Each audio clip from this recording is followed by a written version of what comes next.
नमस्कार बच्चों, मैं रंजीत कुमार स्वागत करता हूं आपके अपने YouTube channel army chemistry classes से। तो दोस्तों, आज से इस प्लेटफॉर्म पे हम लोग कंपटीशन का स्टडी भी करेंगे।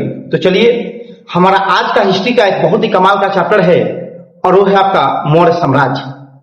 तो मौर्य साम्राज्य की स्थापना जो हुई है वो 322 ईस्वी में हुई है और ये साम्राज्य जो है वो 322 से लेकर 185 बीसी तक रहा है। क्लियर है दोस्तों? इसके संस्थापक जो थे वो चंद्रगुप्त मौर्य थे और इसकी राजधानी पाटलिपुत्र थी। इसके प्रधानमंत्री आचार्य चाणक्य थे, जिनको अन्य कई नामों से जाना जाता है। उनका मूल नाम जो था वो विष्णुगुप्त था।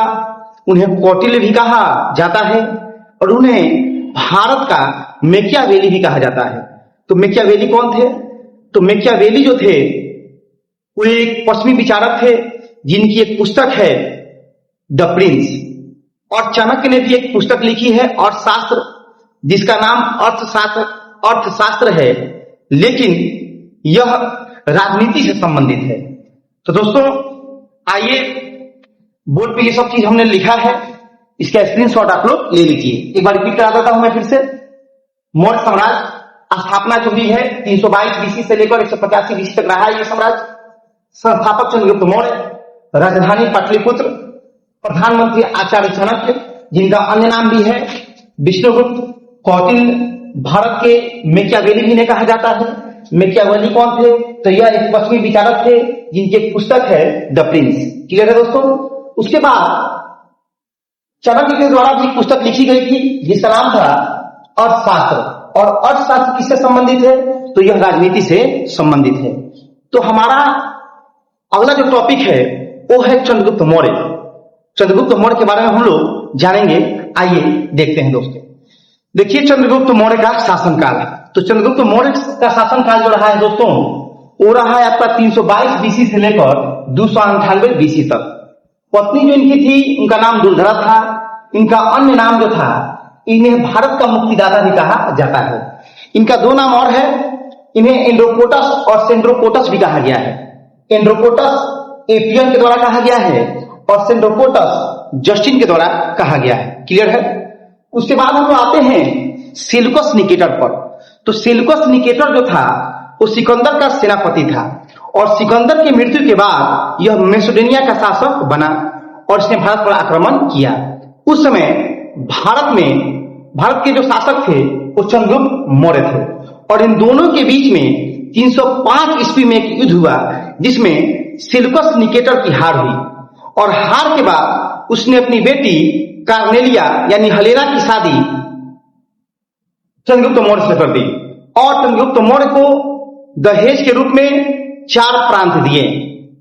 क्लियर है दोस्तों?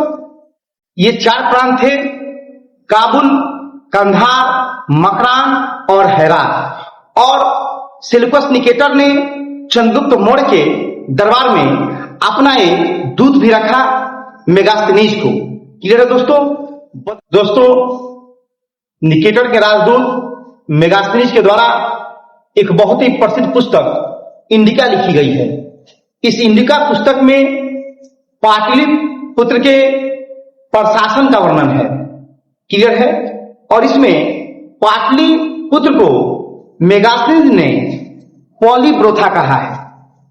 पॉलीब्रोथा के नाम से संबोधित किया है पाटलिपुत्र को, और पाटलिपुत्र को कुसुमपुर भी कहा गया है। तो चलिए आगे हम लोग चर्चा करते हैं अभिलेख की।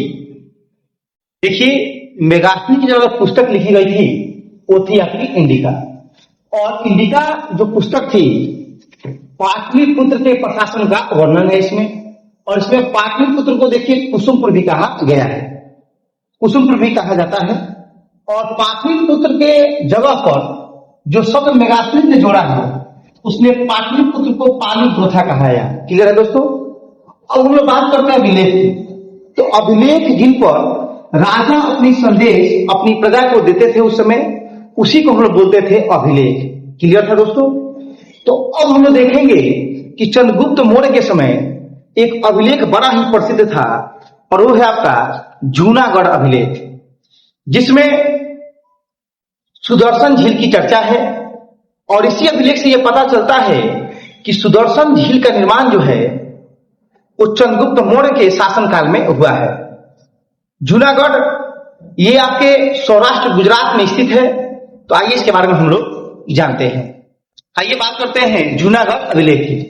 तो देखिए जूनागढ़ अभिलेख रुद्रदामन ने जारी करवाया। इसी से सुदर्शन झील जो कि सौराष्ट्र के गुजरात में स्थित है इसका वर्णन मिलता है।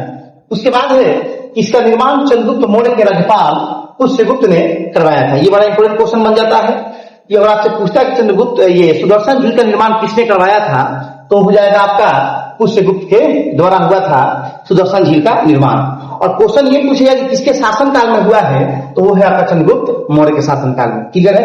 अगला है कि यह संस्कृत में जारी पहला अभिलेख है। ये भी बड़ा इंपॉर्टेंट है। आपसे ये पूछा जा सकता है कि संस्कृत में जारी पहला अभिलेख कौन है तो वो है आपका जूनागढ़ अभिलेख। और इसको जारी किसने करवाया था तो रुद्रदामन ने। चलिए अगला है बाबू कि चंद्रगुप्त मौर्य जैन धर्म का अनुयायी था। मतलब चंद्रगुप्त मौर्य जो थे वो जैन धर्म के अनुयायी थे, जैन धर्म को मानने वाले थे और इसने जैन धर्म की शिक्षा जो है वो भद्रबाहु से लिया। चलिए बाबू इसका स्क्रीनशॉट अपने ले लीजिए। इसके बाद देखिए चंद्रगुप्त मौर्य ने सारा साम्राज्य बिंदुसार के हाथों में सौंपकर श्रवणबेलगोला चले गए। ये श्रवणबेलगोला जो है बच्चों वो कर्नाटक में स्थित है। तो कई बार क्वेश्चन ये भी पूछ चुका है कि चंद्रगुप्त मौर्य की मृत्यु कहां हुई थी तो वो हुई थी आपका श्रवणबेलगोला में। वहां चंद्रगिरी की पहाड़ियों पर संलेखना वृत्त द्वारा प्राण दे दिए। देखिए चंद्रगुप्त मौर्य जो था वो जैन धर्म का अनुयायी था और जैन धर्म में उस समय एक प्रथा थी कि जब लोगों को लगता था कि हमारा अंतिम समय आ गया है तो लोग पानी और खान पान बिल्कुल छोड़ देते थे। क्लियर है दोस्तों। और इसी का अनुसरण चंद्रगुप्त मौर्य ने भी किया जिसको बोला जाता है संलेखना वृत्त। क्लियर है दोस्तों। चलिए तो मिलते हैं इसी टॉपिक से रिलेटेड हम लोग अगले वीडियो में।